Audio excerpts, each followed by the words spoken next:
Today I just thought I'd give you a snapshot in 20 minutes of how things have changed.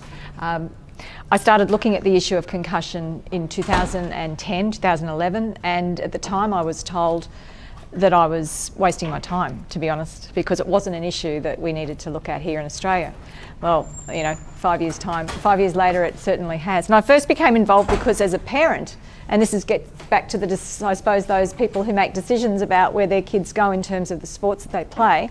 But as a parent, my first reaction when I read what was happening in the US back in 2010, 2011 was, well, as a mother of two daughters, what sort of system have we got for our kids, and is it a safe system? And hopefully my daughters would make the choice that it goes into a system that they're safe when they participate, because getting back to that question of that tension between wanting to make sure we maintain participation rates in sport, but it has to be a safe sporting system that these kids are participating in. Typical lawyer, I've got to put the disclaimer up there in terms of copyright issues. Sorry, so there it is, because I am going to show you a couple of little cartoons that have come out of the whole concussion issue. But I suppose the question I just want to pose is, well, what has changed in the approach to sport-related concussion at the community level? Because certainly back in 2011 there wasn't much that was really being done if you looked at this from a sort of helicopter point of view, and that's sort of the only access I had was sort of doing an analysis of what were the sports governing bodies doing, and what was the state doing, and what were other agents doing in terms of the issue of sport-related concussion. A lot was happening and obviously a lot since that time has happened at the elite level, and in our system here, which is the pyramid system following the European model of sport, we obviously have that elite level at that sort of top part of the pyramid, but of course there's the big area of the community sport, and that's where over time I've seen the gaps really come to light. So just to look at it quickly, we won't go into the medical science in too great a detail, just to say that we'll look at the harm from a medical perspective, but importantly from a social perspective as well. We'll look at the issue of incidence rates. Do we know more now than we did back then? We'll look at what regulatory interventions have been raised and what have been actioned. And I should say, from the point of view of regulatory theory, I'll just give a little bit of an overview in the presentation on my interpretation of regulation, who's setting and driving the concussion agenda, and just finally looking at what the future might hold in terms of future interventions and whether other actors might become engaged more in the discussion. So, this is a topic that, we could spend days on, and I know you probably want to get to drinks after this, so, what I tried to do is to channel the research down into four main areas. What's been done in terms of concussion management, so if someone sustained a concussion, what sort of protocols are in place in terms of the treatment of that person who's sustained the concussion, what's been done in terms of prevention, what sort of rule changes have been enacted? Have there been other regulatory steps taken in order to try to prevent?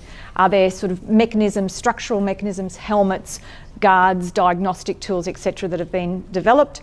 What research has been done in the area in concussion management and concussion generally, and also what is being done in terms of concussion education. So it certainly sounds like a lot, and I'll try to narrow it down.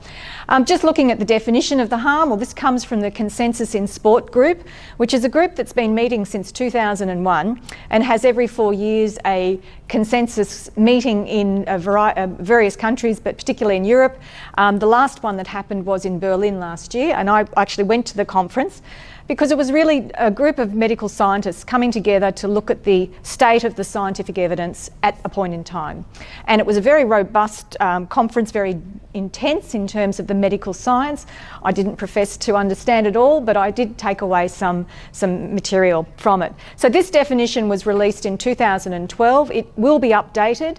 The next consensus statement is due out in March, around the end of March, and that will perhaps change this definition. There was talk at the consensus meeting of potentially changing it again, but it is a brain injury. Concussion is a brain injury, and it is agreed upon.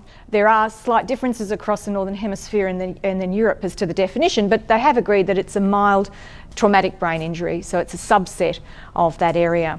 What has happened though recently is that in 2016 there was a very large multi-centre study that was released in Canada by a number of researchers from a variety of perspectives that demonstrated that the issue of concussion in children, and I picked this one because of the community nature of participants, there is evidence to demonstrate that the issue of concussion in terms of its longer term, well, the effect of the concussion is such that symptoms are continuing in a large percentage of kids, and from the range of ages 5 up through to 17. So there are the percentages that are drawn from the ZEMAC report that was produced in 2016. It's a very big study that came out of Canada. The social harm. The social construct of the harm is probably the thing that I think I'm really interested in from a research point of view, because of course this tension arises about ensuring that we don't have an impact on participation rates that is going to be negative. What came out of the US, and this answers your question, Lottie, I think this morning, there was some evidence from the US to demonstrate that after the National Football League was sued in the concussion litigation that started in 2011, that the participants at the Pee-wee level, which is like the little, same as your sort of small blacks and other tiny tots in sport, went down by 9.2%. So parents and carers, those that were making decisions about which sport their child was going to go into, or the sport of choice, they were avoiding contact collision sports as well. And of course combat sport falls into that as well. So there's a heightened risk in those sports, and I think it's important to define those sports where the risk lies. And of course the risk is obviously there in regard to the concussion, but the real concern is about the mismanagement of the injury. Not so much the fact that it's an obvious or an inherent risk associated with participating in combat collision or contact sport, but the real area of concern is when that injury is mismanaged and a player is returned to play too soon, where they're in an injury-induced vulnerable state, or where they return to learn too soon for that group of children or participants who are within that school age sort of range. And of course it is a public health issue. There's plenty of evidence, and the literature demonstrates that there are significant aspects of the discussion here that demonstrates and supports it as being a public health issue, and there have been acknowledgements across in a variety of areas to recognise that. And it was first raised in 2008 by Daniel Goldberg as an issue, and subsequently that focus has come about. At the conference in Berlin, there were public health officials that came along because they were obviously interested in the state of science and what then can be done in terms of translating that information to ensure that it permeates through to the levels at community sport. We want to avoid this. You know, we don't want our kids to say that I never played sport because I grew up in the concussion era. Okay, that's what we want to avoid, and therein lies the tension. It needs to be a safe system, but recognising that often the thrill of participation, the danger of participation in the particular sports is what the attractiveness is. And I suppose that goes back to historical times in some way. So participants, let's just look perhaps at the number of participants that we have. According to our Australian Bureau of Statistics, we have a lot of children that participate, and a lot of others, this particular report showing age 15 and over, 26% play organised sport. Now, in terms of the question you posed this morning, Alison, as to, well, what does that mean in terms of participation? Do they just turn up? I think this study looks a little bit closer at the fact that they acknowledge that they do play an organised sport, and it's outside of the school environment. And then the kids' participation, which has ranged the ages between 5 and 14, out of the study, 1.7 million at that time played organised sport outside school hours. So it's fair to say that there obviously continues to be participation at that level, and I think overall there has been a 5 or 6% decrease in the 15 plus category, similar to what you expressed, Keith, about participation rates. However, we don't have any reliable, precise data on the incidence rates of concussion, and perhaps this is an issue that maybe we've missed an opportunity. And again, with a retrospective analysis, it's all well and good to go and look back with the benefit of hindsight. But in 1995, the National Health and Medical Research Council in Australia commissioned a study on football injuries, And concussion was mentioned in that report as a potential issue that needed to be considered. And there was a number of recommendations made, but one of the important ones was that we need to collaborate and we need to develop a way and mechanism of collecting data, to have a central repository that could collect sufficient data that would demonstrate that we'd have some handle on what the incident rates are. And of course, that is starting to happen, but we've had, we still unfortunately in Australia don't know the exact numbers or have any real clarity around the issue. We're getting there. There's a few steps that are being taken. I'll talk to you about that in a moment. But we have to look overseas, and we have to look at this often quoted statistic that comes from, research that's 10 years old now. But in the US, the incidence rate's estimated between 1.6 and 3.8 million. But of course, they recognise that there's a factor of 6 to 10 in terms of true incidence rates because of underreporting and so on and so forth. I'd suggest if there were studies done in terms of reporting concussions now, perhaps even over the last few years, we'd see there's a lot higher incidence rates that are being reported. But we don't yet know if that's for sure because of the heightened awareness that the public has in terms of the issue of concussion in sport. So, what have been the regulatory responses to sport-related concussion? And this is where I get on my regulatory theory bandwagon, so non-lawyers switch off. But when I first approached this topic back in 2011, I assumed that regulation was all about the law. Of course, I came from a legal perspective, but I actually realised that it meant much more than that when I got involved with my wonderful supervisor, who's a regulatory scholar. And the definition that I use in terms of explaining what regulation is this one that comes from Julia Black, a well-regarded regulatory scholar from the United Kingdom. Any regulation is any intentional action that's designed to alter or influence the behaviour of others according to defined standards or purposes. So it's not just legal regulation, it's not just legislation, it's not just the law. I mean, the law plays a very big part of regulation, but it's not the only source of regulation. There's economic regulation, structural, transactional, authorisational. There's a whole literature that sits underneath the concept of regulation. And they have a conference every 2 years where regulatory scholars get together and they spend days talking about it. It's actually quite interesting, I find. So I suppose applying this to concussion is to ask the question, well, what actions have been taken by regulators? And by regulators, I mean both state and non-state actors. That can be organisations, corporations, individuals, associations, a whole range of players in that space. But what actions have been taken by regulators that's been designed to alter or influence the behaviour of others? And by the others, we mean participants, parents, carers, coaches, trainers, administrators, organisers, agents, managers, etc. The list goes on. And particularly with the focus on being the issue of sport-related concussion.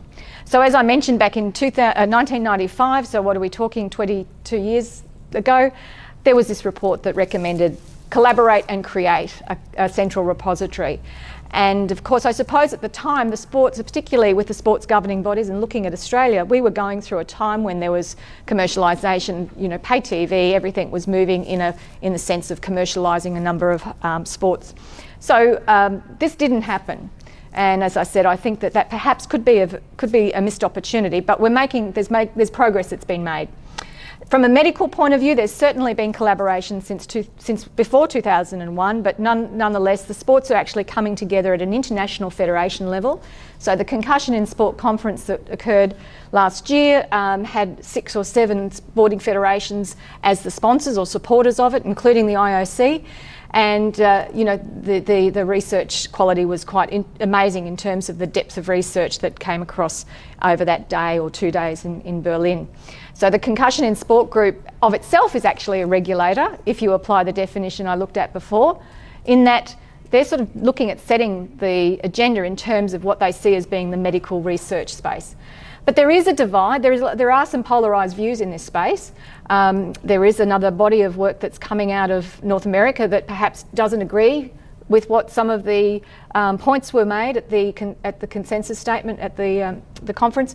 But from my point of view, I sort of just walked away going, well, you know, okay, we can start arguing about the science until we're blue in the face. I mean, there are preventative steps that can be taken, and are we ever going to have epidemiological certainty in terms of the issue? Isn't it time perhaps we sort of go, all right, well, look, let's accept that there's some debate about the state of science, but in the meantime, are there preventative regulatory steps that can be taken looking at that sort of broader approach? Of course, the sports governing bodies. Now, I see the sports governing bodies, it's not my research that's come up with this is not a novel concept, but I do believe that they are custodians of the sport. And perhaps it might be idealistic to suggest that they should be setting and driving the agenda. And some of them certainly have been activated and engaged in this space. But I see that their role is not only to protect that little top of the pyramid in our model, but certainly to ensure that there is the trickle-down effect. And again, there's challenges that come with that, but nonetheless, I think that should be the overarching goal. So what have they done? Well, in terms of that area of concussion management, there's certainly been robust return to play protocols. There's certainly been clearer systems in terms of the diagnosis and medical management. And there have been moves towards the health surveillance and monitoring. So there's a terrific opportunity in this space to collect data on incidence rates. And there are some of the sports governing bodies in those areas where there are high incidence rates of concussion. The contact sports, so the Australian Football League, Rugby Union, Rugby League and Association Football, that they're certainly starting to collect some data on that and give us a bit more of an idea in terms of incident rates. Concussion prevention, there's certainly been steps in terms of the rule changes that have been made. The AFL has made quite a number of changes. They've traced them over the years as the issue has evolved, and other sports have done the same in their particular areas as well. Obviously, training and coaching techniques have been modified based on the state of the science as it's evolved. Concussion education, well, of course, that's a big key component to this, and I think Ruth mentioned obviously the importance of education as a fundamental step in any discussion we're having, and of course that's really important in the context of sport-related concussion. There are mandatory educational programs.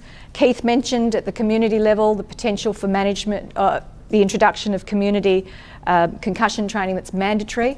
The only question I'd say from a regulatory point of view with mandatory anything is about compliance motivation. So it's really important to understand why people are engaged in concussion management if it's mandatory. Are they doing it because they have to do it, or are they doing it because they really believe that it's important? So in any sense, there needs to be an understanding of compliance motivation when it comes to that part of it. And then, of course, the final area, which is, I think, really fundamental, is the concussion research. You know, how much money is being invested in the area of concussion research, who's investing in that space, and who should be driving and setting the research agenda. Because what was very clear out of the Berlin conference was there is still a lot to be understood in terms of the complexity, firstly, of concussion as a syndrome, but also this question about the link as to CTE and other later life, longer term degenerative conditions.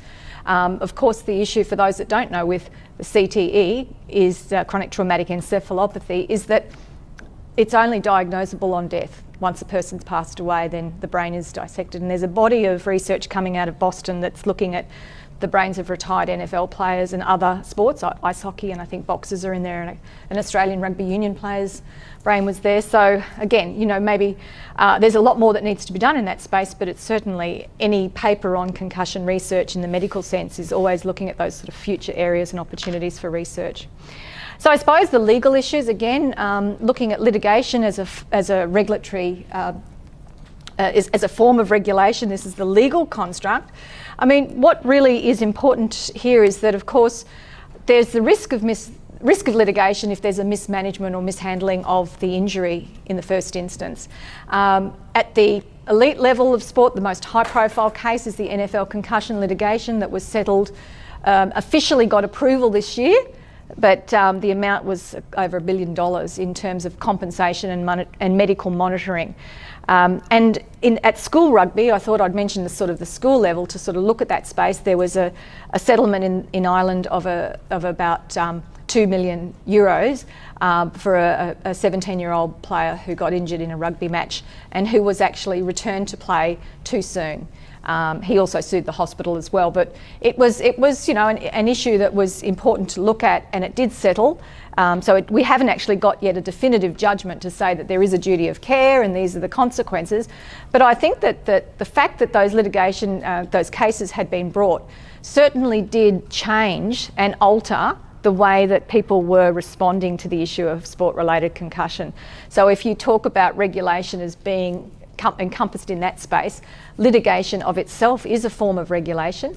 I don't say that it's the only form, but it certainly has led to some changes to elevate the issue to be high on the agenda.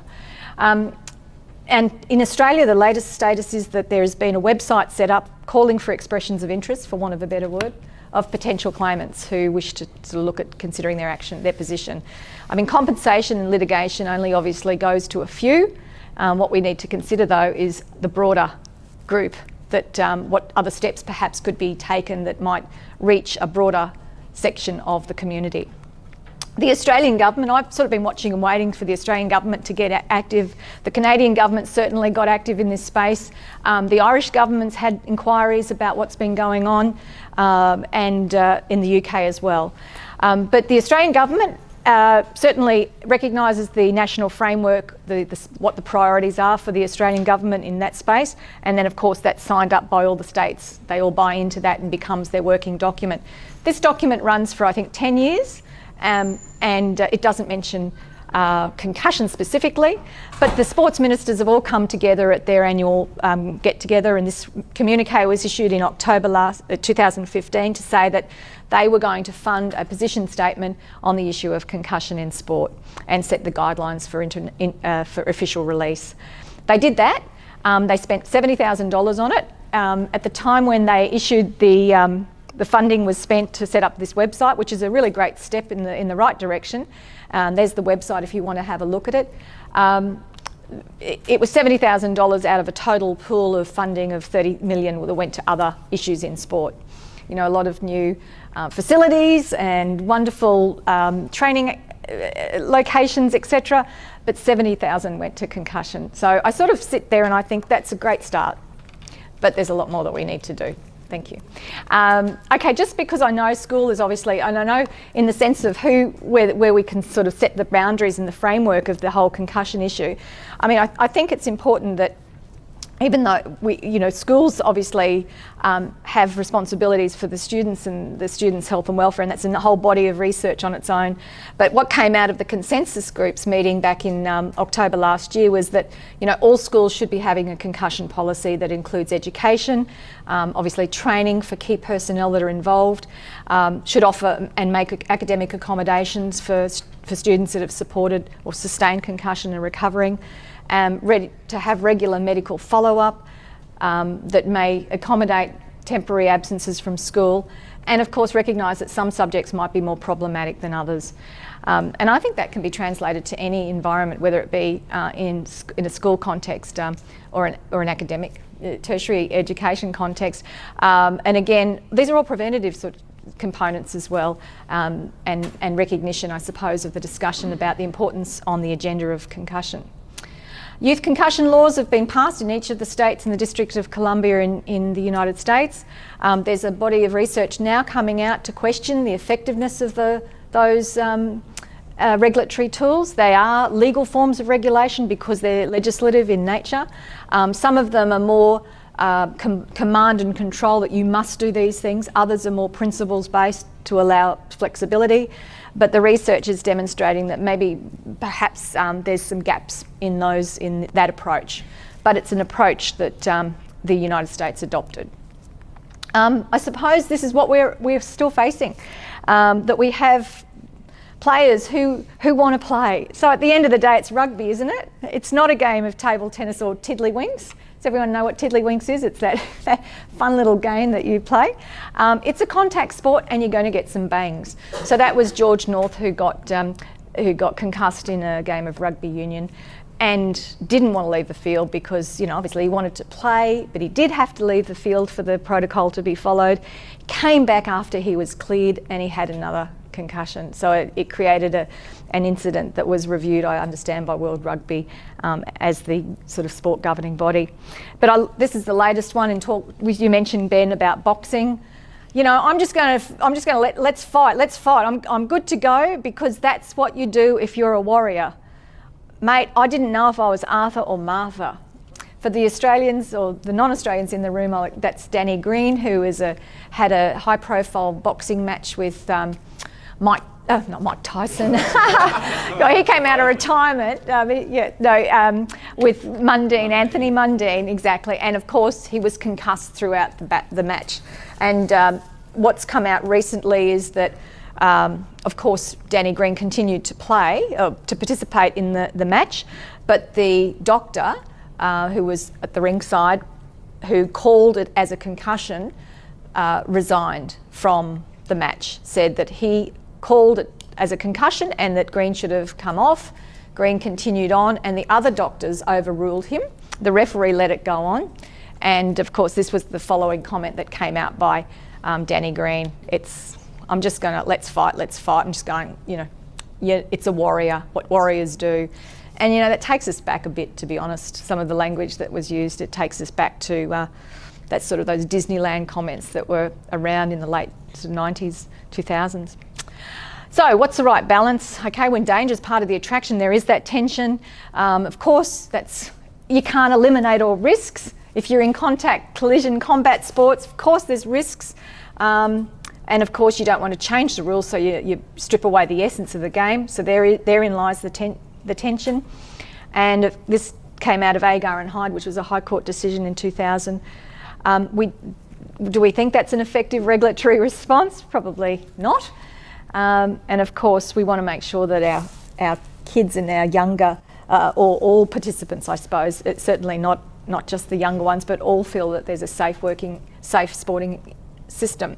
So what is the way of the future? Well, you know, in 2012, I read Alison Doherty's acceptance speech, and she did describe the issue of concussion as an interdisciplinary area that was in need of research, and that really set the framework in terms of where I went from that point in time on. I think we should be still moving towards a central repository of data collection. The AFL is working on a Child's app to collect data at the level of children participating in their sport, and hopefully that data will become available in the public domain.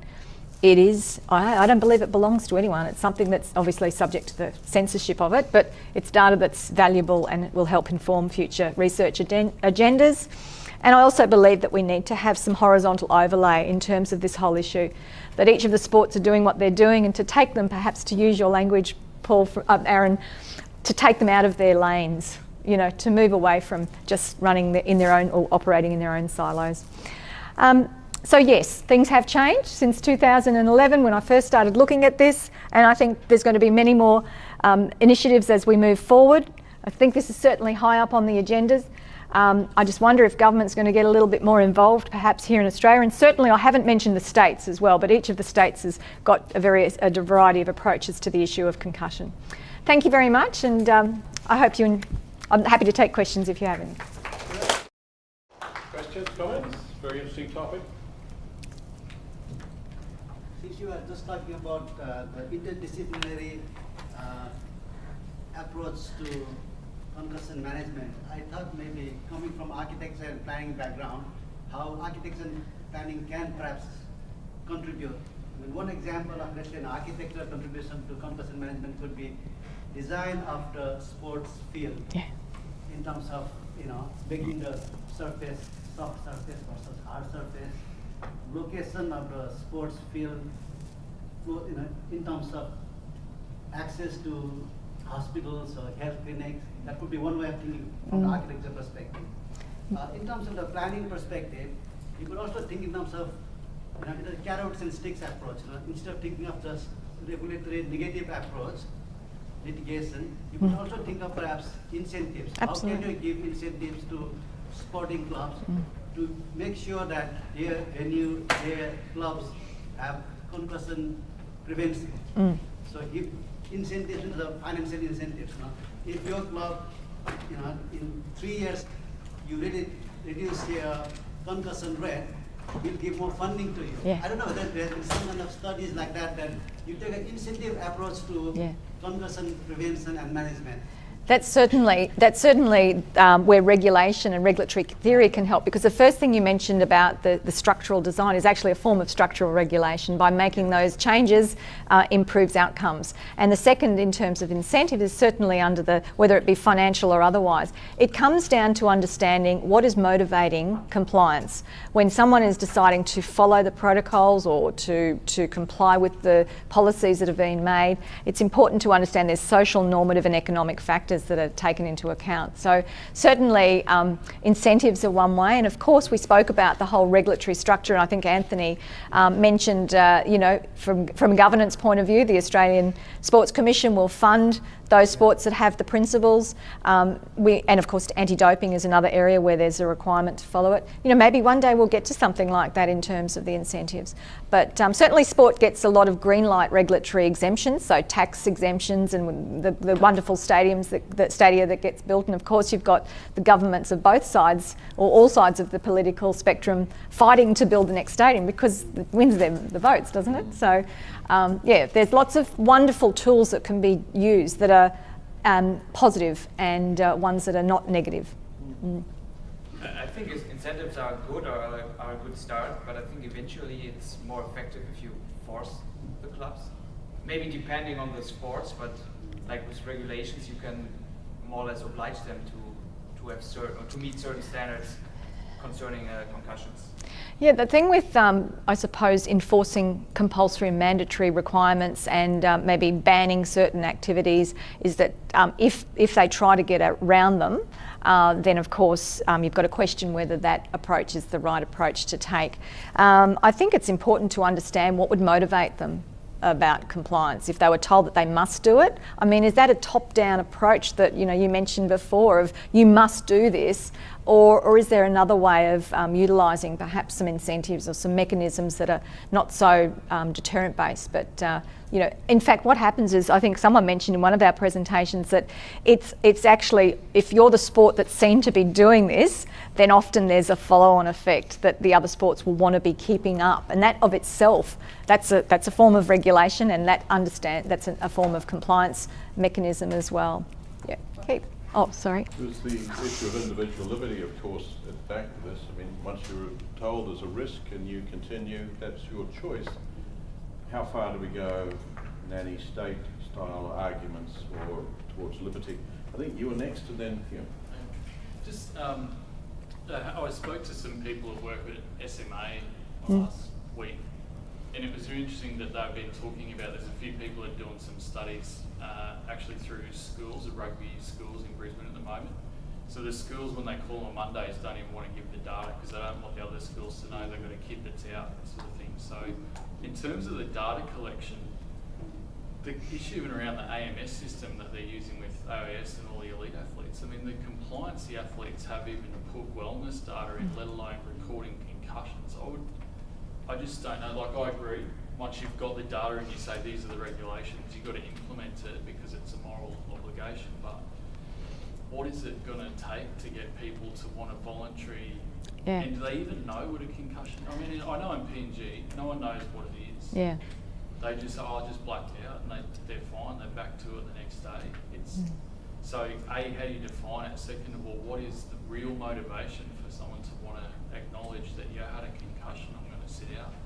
Youth Com Games last year for the 2015 Youth Com Games for rugby. They just said if the player's down, we're going to say that they're concussed and they're out for the match. Yeah. And Ben Ryan was like, what? No way, you can't do that. These kids sometimes do it to attract just a bit of, you know, profile or something. But well, like, and I suppose like anything, what we've heard, and there's been some research done on this, is that sometimes there's a deliberate, if you like, dumbing down of baseline results, so that if a player is concussed, then they're not considered to be taken off the field because their baseline results were so low in the first place. And then I've heard the flip side is that some players are saying they're concussed in order to invoke the substitute rules. So you can't win, really, can you? But look, it's certainly, and that whole question of definition and coming back to, it really is a medical issue that needs to be determined by a specialist, a doctor or a trainer who has an area of expertise in that place. And of course, at the community level, and we heard about the resources and we're familiar with the fact that not every community game is going to have access to the expertise that's needed as well. So yeah, look, it's one of those challenging areas of consideration. But I think, you know, we've got to be careful about how we do regulate it, that we understand what is driving the motivation of compliance, that's choosing to comply or choosing not to comply, and that culture that sits there as well. It's still happening in terms of that not let the team down, and there's someone else about to take the space. And of course it comes into the issue of payments as well, you know, in terms of perhaps missing out on payments if they're on the sick list, and of course other economic motivations. So social, normative and economic components to consider in terms of motivation. Regulatory theory at 4:30 in the afternoon.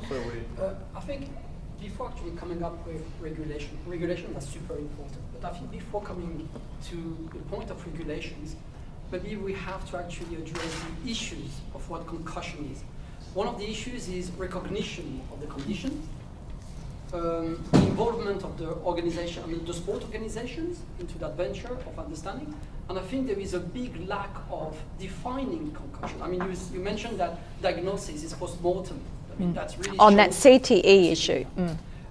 I think one of the solutions to that possibly would be obviously research, medical industry, research where we could probably actually find markers of development of this condition, and basically having a kind of severity scale that is dependent on those markers.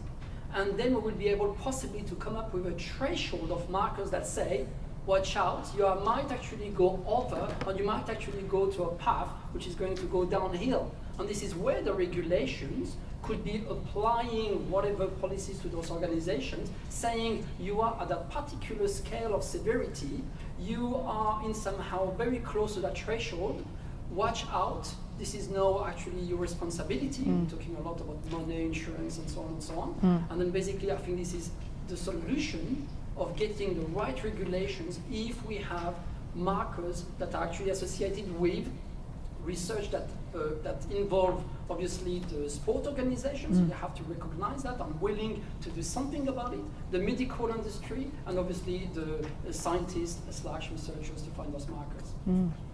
And translate that knowledge then so that it becomes something that's able to be understood and acted upon.